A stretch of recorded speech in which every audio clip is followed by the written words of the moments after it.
I am the toxic male supporting character. I change girlfriends every 2 months. Not only did I torment the female lead, but I also ruined the second female lead, making them both hate me to the point of wanting me dead. However, one day I suddenly became aware and saw many comments scrolling across my vision. They read, "Hey, supporting male character, could you stop tormenting the female lead? If you just treated her well, she'd definitely fall for you. Who cares about the male lead?" Others chimed in, "The supporting character is such a fool. If he weren't so full of himself, all the women in the world would fall for him." Just when everyone thought I would turn into a lovesick puppy and start some dramatic pursuit of love, I laughed. Self-important? What's wrong with that? Today, I'm going to embrace being full of myself. One moment I was at the film set arguing over a role. The next I saw these floating comments. I was stunned. Then Victoria's cold, distant voice pulled me back to reality. "Sebastian," she said icily, "you're so distracted you can't even focus on our conversation. You must be tired. In that case, let's give this role to Ethan." What absolute bullshit, I thought, looking up to see Victoria hanging on Ethan Yee's arm, both of them watching me expectantly. This was a major production by a famous director, and I had ranked first in the auditions. That damn Victoria, trying to get the director to give my role to my arch enemy. I hated her so much I wanted to slap that crazy woman. After all, in the entertainment industry, my hot temper was as famous as my talent and looks. But before I could raise my hand, I remembered those floating comments and forced myself to stop. Everyone on set was watching me. I kept reading the comments. "Supporting character is so handsome. Brother, do you know that when you're not around, I can only use scissors when playing rock, paper, scissors with others? Because you're my rock and paper." I was speechless. That wasn't the comment I was looking for. I kept reading. The next comment read, "This supporting character has both looks and dominance, but he lacks brains. Just like now, Victoria is only using Ethan as a tool to provoke him, but he keeps making stupid mistakes. In a few chapters, Victoria will truly fall for Ethan. Yeah, this supporting character is just stubborn and doesn't know how to treat women. If he just apologized now, why would Victoria push the director to give the role to the male lead? She'd not only keep the role for him, but probably hand over her fortune too. Heck, she'd probably even have his baby right there and then." I was speechless. Apologize? Me, Sebastian G, an alpha male, apologize? Why should I say sorry? I just like playing with women. When I got bored with Victoria, of course I moved on to someone new. So I dumped her. What's there to apologize for? I made everything clear before we started. It would only last 2 months. She agreed to it. Why should I apologize now? But I really wanted this role. And Victoria happened to be the director's goddaughter, the princess of the New York elite club. I was just a second-tier actor. Sure, I was acknowledged for my good looks and acting skills, but I couldn't break through to the top. Even the head fan in my fan club was just me using a fake account. So if the director wouldn't let me play the role, I couldn't do anything about it. Victoria lowered her eyes and smiled, a hint of desolation and sorrow in her expression. "Sebastian, I'm standing right in front of you, and you're still spacing out. Would it kill you to look at me?" I hate it when women drag things out with pointless talk. I gritted my teeth. "It's you," the comments urged. "Brother Sebastian, this is your chance. Quick, say you're sorry. Say it. Stop coaching him. If you keep this up, he'll become the male lead." I crushed the phone in my hand and squeezed out through clenched teeth. "I want to eat pineapple pizza right now." No way was I saying sorry. Alpha males never apologize. Victoria suddenly looked up, a flash of unexpected joy crossing her usually cold eyes. She pushed Ethan away and snorted, "You're so childish. Fine, I'll go buy it." The entire set fell silent. Ethan stared at her in disbelief, while her family butler closed his eyes in despair. "Miss, you can't do this," he pleaded. The comments rolled in. "Haha, miss, look how cheap she's acting." The butler must be crying inside like, "Miss, don't let this man play you like a fiddle." Victoria strode ahead in her high heels while her butler scurried after her, panting and asking, "Miss, just yesterday you said you hated him. Now you're buying him pineapple pizza?" Victoria snorted again. "What do you know? Sebastian never gives anyone an easy way out. But now he's mentioning pineapple pizza. giving me such an obvious chance to make up. That just shows he's madly in love with me, to the point of losing his mind. The butler wiped his sweat and said, "Miss Butt, but don't you remember? He even deleted you as a WhatsApp friend." Victoria replied, "That's a hint." "He's hinting that he doesn't want to be just friends." The butler rubbed his temples. "Miss, he even blocked you. Don't let this toxic man manipulate you." Victoria raised her chin. "That's how he shows his love. He's afraid he can't control his feelings for me. He's so deeply in love that he had to block me to resist it." I suddenly called out for her to stop. "Wait." Victoria turned around, her expression instantly becoming cold and tsundere-like. "What?" I sneered. "You going to buy me food? You're not worthy." Everyone on set gasped. The director looked like he wanted to punch me, and the screenwriter seemed ready to kneel before Victoria. Victoria bit her lip. "I'm not worthy, but those other hussies are?" I laughed and said, "Make me the lead role, then you'll be worthy." Victoria turned and left to buy the pizza without looking back. "Director, just let him have it, otherwise he'll go on a hunger strike." The comments rolled in sarcastically. "What the hell? He's getting everything he wants." Sebastian just said, "If you make me the lead, I'll let you serve me." Where's the downside in this deal? New viewer here. Is this the male lead? "Ha ha, at least he's not being a simp," someone replied. "He's not the male lead. The lead is my brother Ethan. Our Ethan worked his way up and even became an award-winning actor." Ethan stepped forward determinedly, blocking Victoria's path. "Victoria, dear, I can't watch you be deceived by him anymore. I've decided to tell you something." He took a deep breath and continued deliberately. "Sebastian told his friends that you were desperately clingy and that he was sick of you."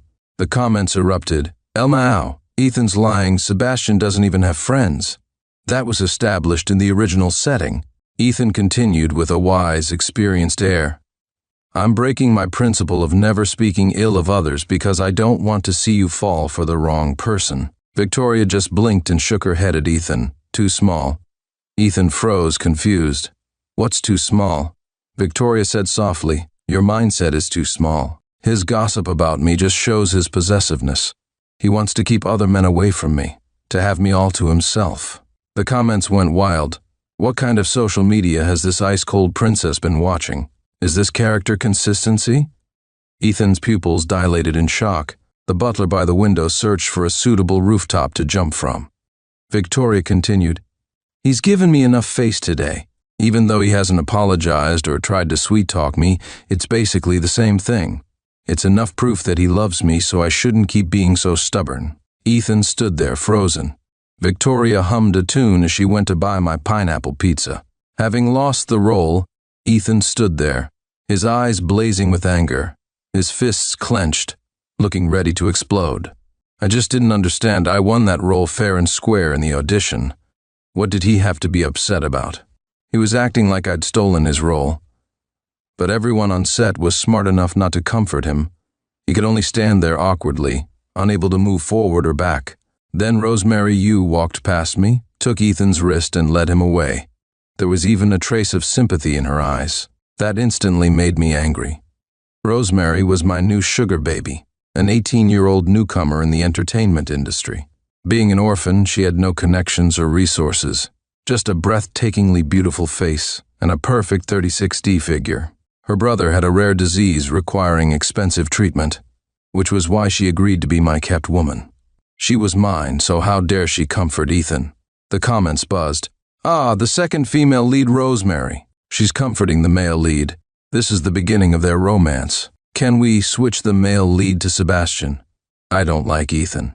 No way. They have great chemistry. Later, Rosemary becomes an award-winning actress, and Ethan becomes a top actor. Watching them dominate the entertainment industry together will be amazing. Another comment explained. Rosemary and Ethan were in the same orphanage as children, though they weren't close. She's just sympathizing with Ethan now, but after a month of getting to know each other, she'll fall in love with him. When I got home that night, I discovered Rosemary hadn't returned yet. I'd always enjoyed her soup, and she'd promised to cook and take care of me every day. Just as my anger was building, Rosemary came back. Her long hair was slightly disheveled by the night breeze, falling gracefully on her bare shoulders, complementing her black off-shoulder top. Her delicate features were strikingly beautiful, high class even by entertainment industry standards. Meeting my eyes, she lowered her gaze and said softly, "Sorry for keeping you waiting. I'll go cook now." I folded my arms and sneered, "It takes at least an hour to make soup. By the time you finish, I'll have starved to death. I give you $300,000 a month. Don't touch a single hair on your head. Just ask you to cook and read bedtime stories. And you can't even do that right. Had fun comforting Ethan?" She replied emotionlessly, "Yes, sorry." Her tone didn't sound sorry at all. It infuriated me. Since the day I started keeping her, she'd been reluctant, acting like I was forcing her. Did she know who I was? I wouldn't take this attitude, so I replied just as emotionlessly, "Oh, since you're sorry, pack your things and get out. Our arrangement ends here." Her face went pale as she looked up suddenly. "No, I can't. My brother needs the medical expenses." I leaned lazily against the wall, casually scrolling through my phone. After a while, I spoke, deliberately twisting the knife. "As you said, he's your brother, not mine. Why should I care?" Rosemary bit her lip. After a few seconds of silence, she humiliatingly knelt down. "Sebastian, I'm sorry." "Please continue. Continue," she begged, her lowered eyelashes trembling, seemingly unable to say that word. But I insisted on making her say it. "Continue what? Can't even speak clearly and you want to be an actress?" Rosemary closed her eyes, her long eyelashes casting shadows beneath them. Her voice filled with humiliation. "Please continue keeping me." Her kneeling was degrading, her words were humiliating, but I felt satisfied. I was content, feeling refreshed. I turned to go upstairs. "Go make the soup. I want it in an hour." She stood up and walked to the kitchen like a zombie. Just as I lay down on my bed, I saw many comments. Someone commented, "After tonight, Rosemary will completely hate Sebastian." Another asked why. Just because he made her apologize, that's not enough. The reply came, "No, it's not because of that. It's because there's going to be a huge storm tonight. Rosemary's brother will sneak out of his hospital room to get a kite stuck in a tree. While he's climbing, a power pole will fall onto the tree and electrocute him to death." Someone protested, "How is that Sebastian's fault?" They explained, if Sebastian hadn't made her cook soup, she was planning to visit her brother. She might have prevented the tragedy. Later, she becomes an award-winning actress and teams up with Ethan to destroy Sebastian. That's why. What? I jumped out of bed and opened the window. Dark clouds filled the night sky, looking like it would rain any moment. Time was running out. I rushed downstairs to the kitchen, almost slipping in my haste. Rosemary caught me. Being only 18, she couldn't hide her emotions well. Her eyes clearly showed her unhappiness. "What's wrong?" she asked. I ignored her attitude and tried to speak. "No need for soup, you should." I wanted to say, "Quick, go check on your brother. The sooner the better. Keep his hospital room door locked. Don't let him wander off." But the words wouldn't come out. I tried several times but couldn't make a sound. My eyes turned red with frustration. The comments noted, "Supporting character, you can't reveal comment content." Damn, what a cruel rule. What could I do? The rain was about to start. Seeing me rush down to cancel the soup and noticing my reddened eyes, Rosemary pondered for a moment. Then, awkwardly biting her lip, she said, "You don't need to feel guilty. I was wrong today. Kneeling wasn't a big deal. I'll make your soup properly." To hell with kneeling and soup. I was nearly having an internal breakdown. Since I couldn't tell others about the comments, I'd go myself. I rushed to the entrance, grabbed my car keys, and ran. Rosemary followed me to the door, saying, "You don't need to run away. I'm really fine now." To hell with that. I floored the gas pedal, my sports car's engine roaring as I sped away. On the way, Victoria sent me numerous texts. Honestly, I didn't care what she was saying. "Sebastian, I came back with the pizza but found you gone. You didn't really want to eat it. Yet you pretended you did, just to give me a chance to make up. I'm so touched. You love me so much. But I hope you can love yourself a bit too. Just one thing I want to ask, honey, just casually asking. People on set say you're keeping an 18-year-old actress 6 years younger than you. Is that true? By the way, honey, haven't you heard?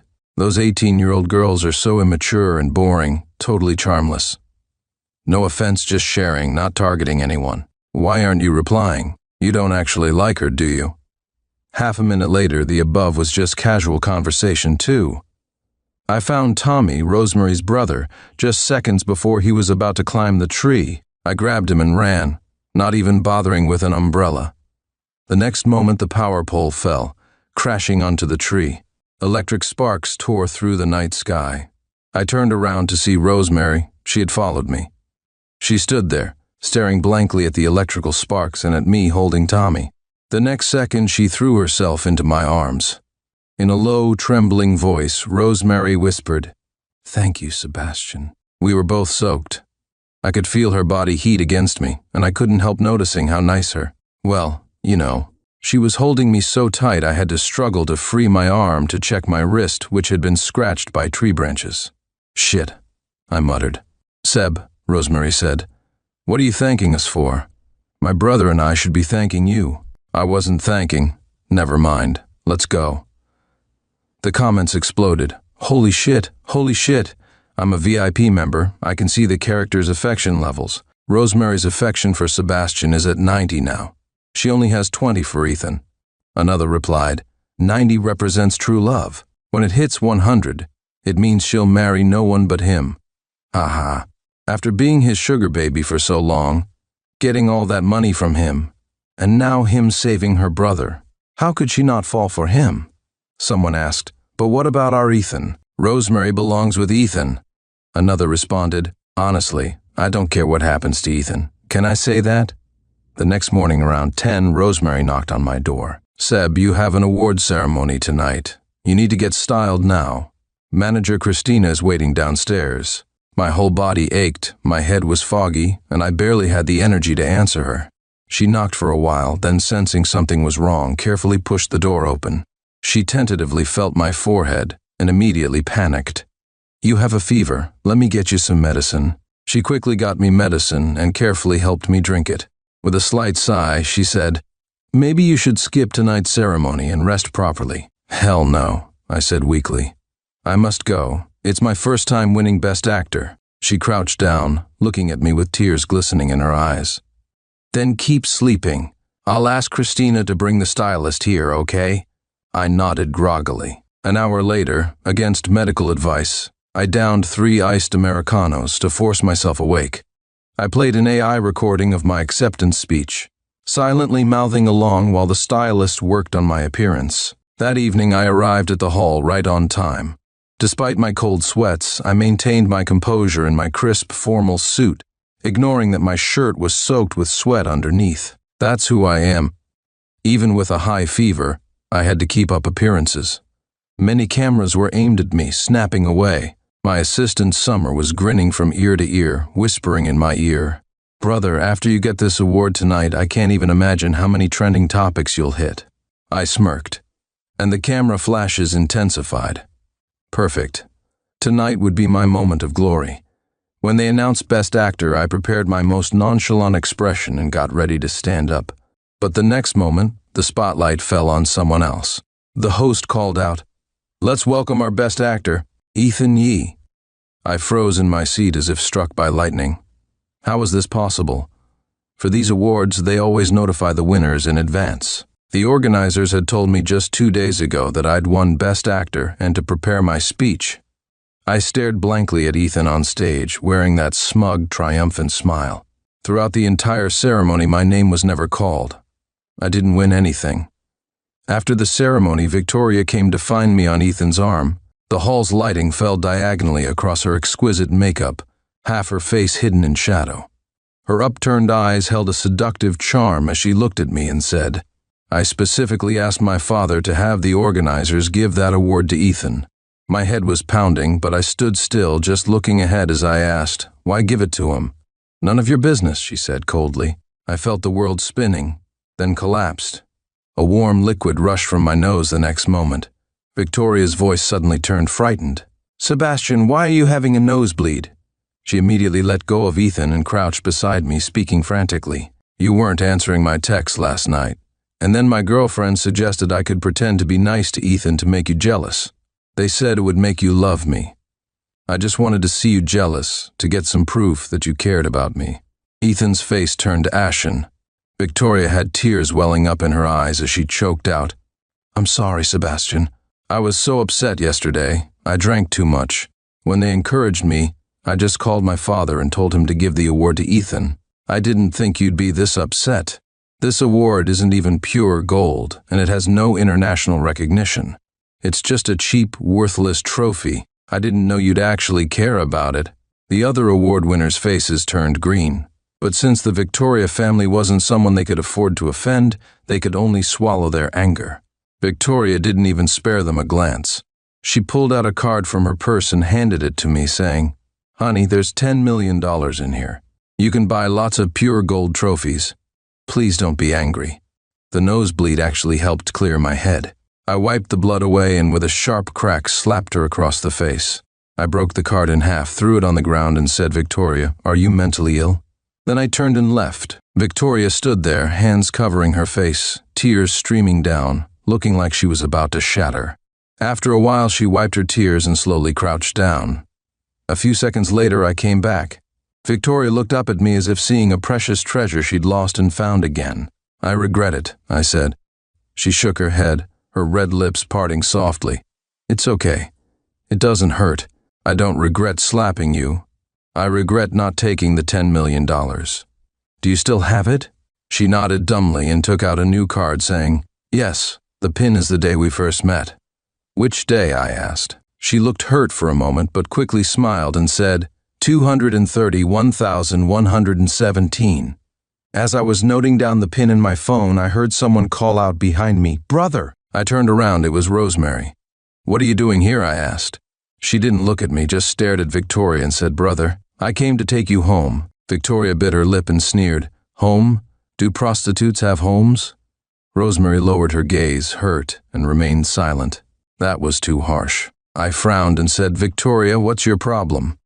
Victoria huffed angrily, "Sebastian, didn't you see?" She was glaring at me. That's why I scolded her. Rosemary grabbed my hand, her eyes downcast. "It's okay, brother. Let Auntie say what she wants. Half my family died when I was young, so I really don't have a home." Victoria exclaimed urgently, "I'm only 24. Are you blind? Who are you calling Auntie?" Startled by the outburst, Rosemary accidentally held my hand tighter. She said softly, "I'm sorry, sister. The lighting is too dim here. I couldn't see clearly." I shot Victoria a fierce glare. "Victoria, was it really necessary to be so nasty?" Victoria grew more agitated. Her face flushed red as she said, "No, Sebastian, you don't understand. She's manipulating you. What normal person responds to being startled by holding hands?" "Rosemary, let go of him right now." Rosemary's beautiful eyes reddened. She was usually cheerful and lively. This was the first time I'd seen her so hurt. She leaned close to my ear, her breath cool as she whispered, "Brother, can I not let go?" Victoria looked like she was about to cry pearls of frustration. She shouted, "You scheming little vixen! Who are you calling brother, and why are you whispering in his ear? If you have something to say, say it out loud." I got even angrier. "She's only 18, I snapped. "She doesn't understand these games. I live with her. If she were manipulative, I would know. You don't need to make such a scene." Victoria's face turned completely red. She yelled, "You live with her?" I didn't bother arguing anymore and just pulled Rosemary away. Victoria kept chasing after us, calling out, "Wait, Sebastian, aren't we having dinner together tonight?" Rosemary lowered her eyes and said, "It's okay, brother. Go with sister. After all, half my family died when I was young. I'm used to being alone." Victoria's furious voice echoed through the entire hall. "Rosemary, you! Stop this act. You're overdoing it." I comforted Rosemary. "Don't worry, I'll take you home." She softly replied, melting my heart. Poor thing. In my rush to get her away, I missed many comments scrolling by. "Almao, Victoria seems to have lost all her scheming abilities. Oh, Rosemary, Rosemary." No wonder she becomes an award-winning actress. Rosemary must be grinning like venom right now. This manipulation technique should be taught at the Beijing Film Academy. Who says being calculating is bad? It's working perfectly. However, although I'd slapped Victoria, her affection level for me hadn't dropped at all. As we passed Ethan at the exit, he called out, "Yue." Rosemary stopped and turned to look at him, her tone ice cold. "Calling me Yue is too intimate. We're not that close." Better call me Rosemary. I don't want brother to misunderstand. Ethan stood frozen in place. The comments noted, Rosemary's affection for Ethan has dropped to negative. Yeah, same here. Haha. It's because Ethan stole Sebastian's award. Now Rosemary hates him. As a neutral observer, shouldn't a supporting character stay a supporting character? Isn't it wrong for him to change the plot like this? Someone replied, You better be truly neutral and not Ethan using his main account. After returning home, I wasn't in a good mood. My fan forum was filled with disappointed wails. I sat on the couch, staring at the forum blankly. Sure, I had $10 million now, but my fans got nothing. Their expectations were crushed. Rosemary seemed lost in thought, then suddenly made a sound that caught my attention. I turned to ask, Are you uncomfortable? She gave a soft, her voice sweet and breathy as if pinched. My earlier frustrations immediately vanished. I sat up and asked, Where does it hurt? She slowly removed her white silk blouse, revealing a black bodysuit underneath. The fitted cut accentuated her curves, while the mesh design highlighted her slim waist and toned legs. My stomach hurts a bit, she said. Brother, could you check it for me? I examined carefully and said, I don't see any injuries. She took my hand and placed it on her warm, soft waist, moving it slowly.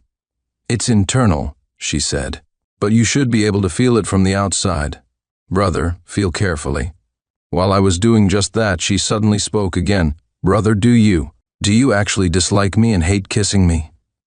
I stared wide-eyed in protest. Who said that? That's completely false. The next moment, she lifted her head and kissed me. The comments exploded. OMG, Rosemary's affection level has reached. She'll marry no one but him. Where are my glasses? I need to watch this carefully.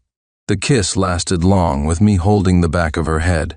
Her body was warm, and I pulled her closer whenever she started to slip down.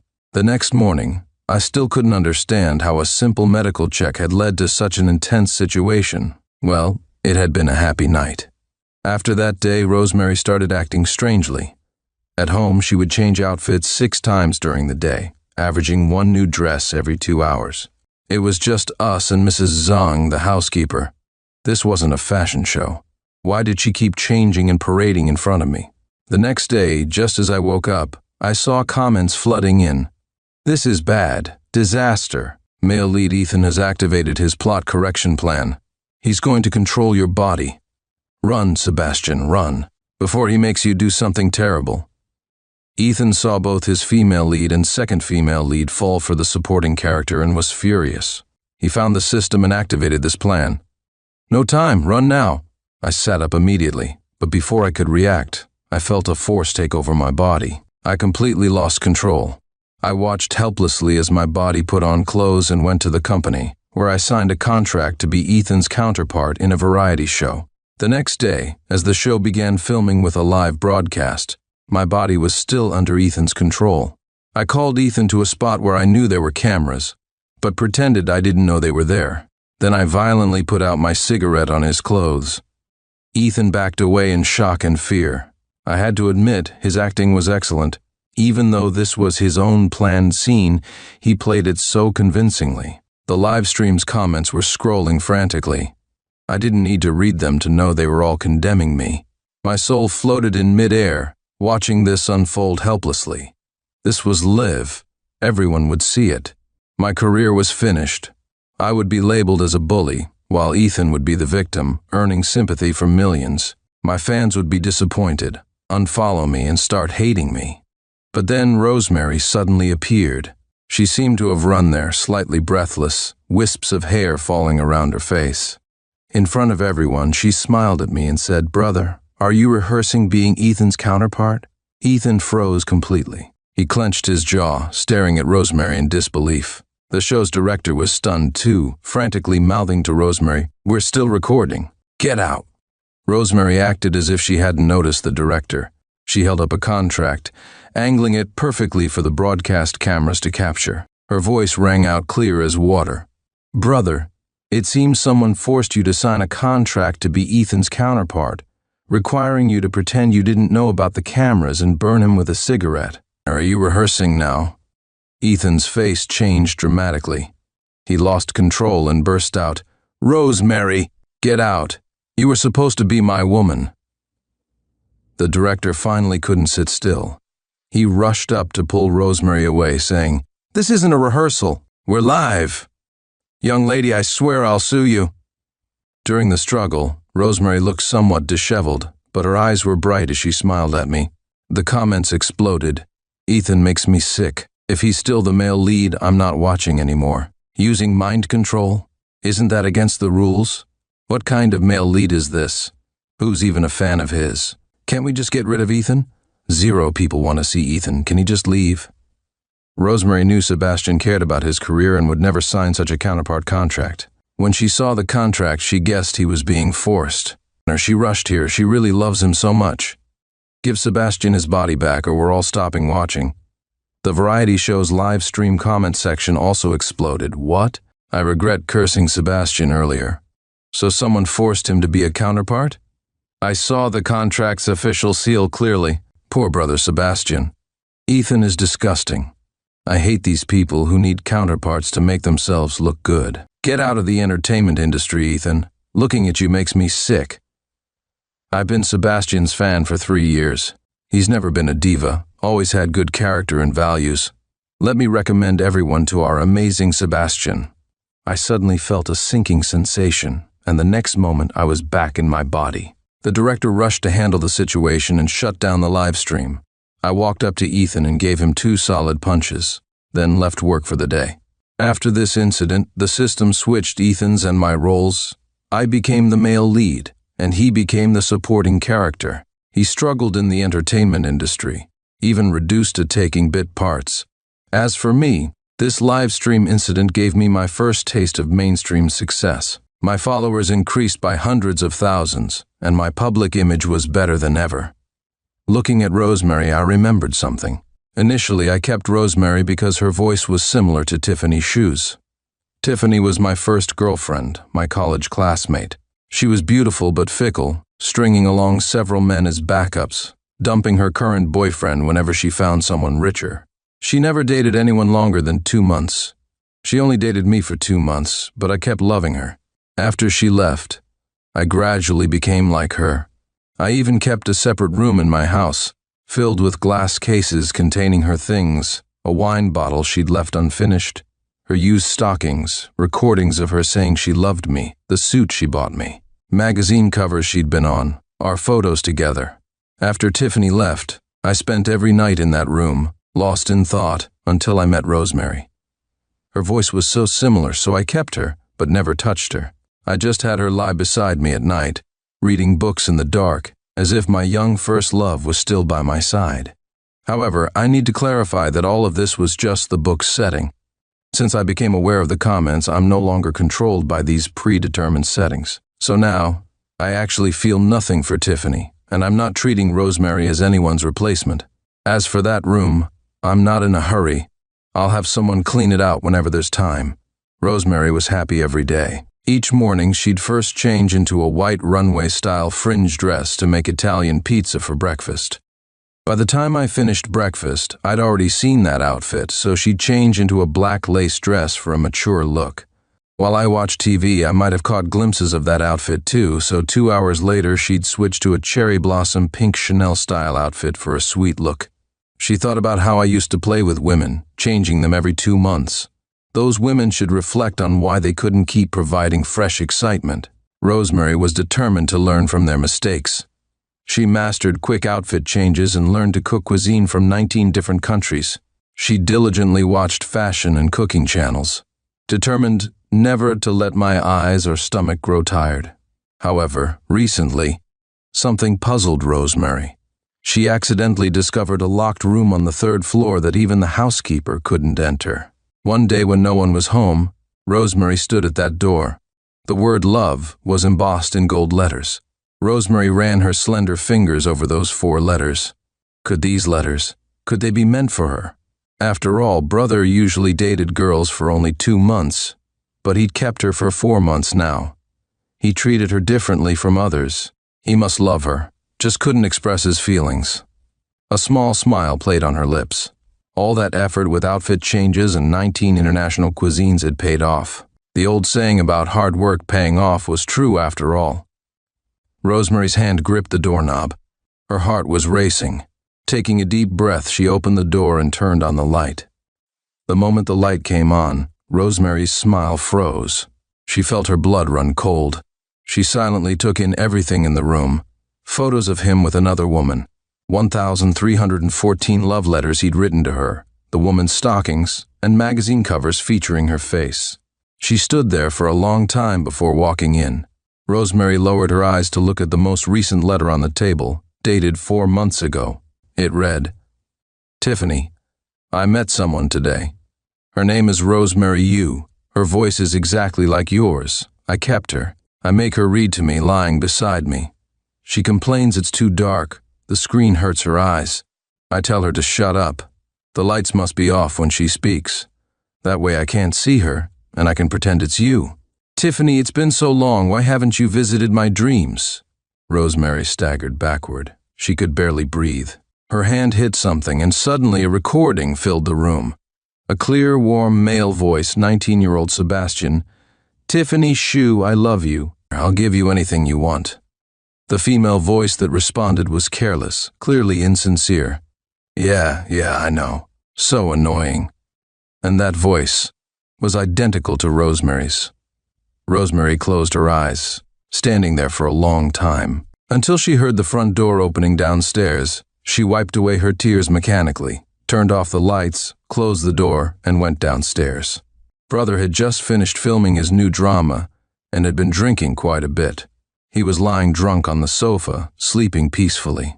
Rosemary only paused for a second before helping him take off his coat and shoes, then carefully wiped the sweat from his face and covered him with a blanket. She lay down beside him and held him gently. She thought Brother was so busy, often working day and night, coming home just to collapse into sleep, looking so unkempt when sleeping. If he caught a cold, it would interfere with his work. Passing by the full-length mirror, she saw herself still wearing the carefully coordinated runway white dress. She felt like such a joke. Rosemary didn't hate Brother, she only hated Tiffany, because Tiffany had made Brother into a joke too. In that recording, Tiffany's dismissiveness was so obvious, yet Brother treasured it as proof of love for years. If she ever met Tiffany, Rosemary would want to slap her hard. Looking at herself in the mirror, Rosemary quickly smiled again. Tiffany, Rosemary thought, I can't compare to you or Victoria. I'll have to work harder. Being an actress isn't enough. I need to become an award-winning actress. I need to win international awards, become a global star.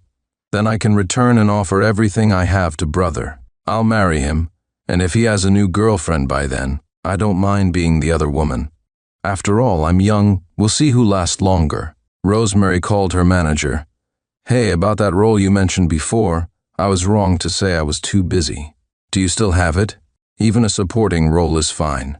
I'll go audition tomorrow. Thanks for your help. 3 years later, Rosemary became a national award-winning actress at just 21, the youngest ever. She was now expanding into international markets. Strangely, since she became famous, I started receiving many resources. Lots of renowned directors asked me to play leading roles. Oddly enough, my female lead was always Rosemary. With my years of experience in the industry, I finally won Best Actor this year. I was preparing for tonight's awards ceremony. 18 hours of fasting, just 2 protein bars, then 2 hours of weight training. Now I was doing horse stance while eating boiled chicken and discussing styling with my stylist. The stylist got a call and said glumly, Bad news, Seb. That tough guy trench coat you wanted was snatched by Bill Cloud. I jumped up. Who took it? He replied, Bill Cloud. So I put Bill's photo on a punching bag and went at it for a minute. Then I sat right back down, no wasting energy, no complaints. I even got some exercise in. I said, then let's go with something casual, that relaxed old money look. Tell PR to buy trending topics about Bill stealing the coat, and another about how I'm dominating the industry even with this relaxed style. My star manager Christina admired, If all my artists were like you, my health would be so much better. The comments noted, Incredible life force. Watching Sebastian makes me feel energized to do anything. That evening, after the awards ceremony, I received messages from 2 people. Victoria wrote, There's a charity gala the day after tomorrow. Would you attend with me? There'll be an international screenwriter there. I'd love to introduce you. Please don't refuse. Rosemary wrote, Brother, are you free the week after next? Would you like to vacation in Southern Europe with me? It's okay if you decline. Suddenly, a system appeared in my mind. It spoke, Hello, male lead. I need to report this story's ending. Please tell me who you'll ultimately choose. Sitting in my mansion watching the young model massaging my arm, I said, Only kids make choices. Give me money. Fill my account. I'll choose as many as I want. The system nodded and began recording. And so our male lead lived happily ever after with countless amounts of money. I took a sip from my crystal glass of special cocktail and said, Not bad. Sounds like a first-class fairy tale.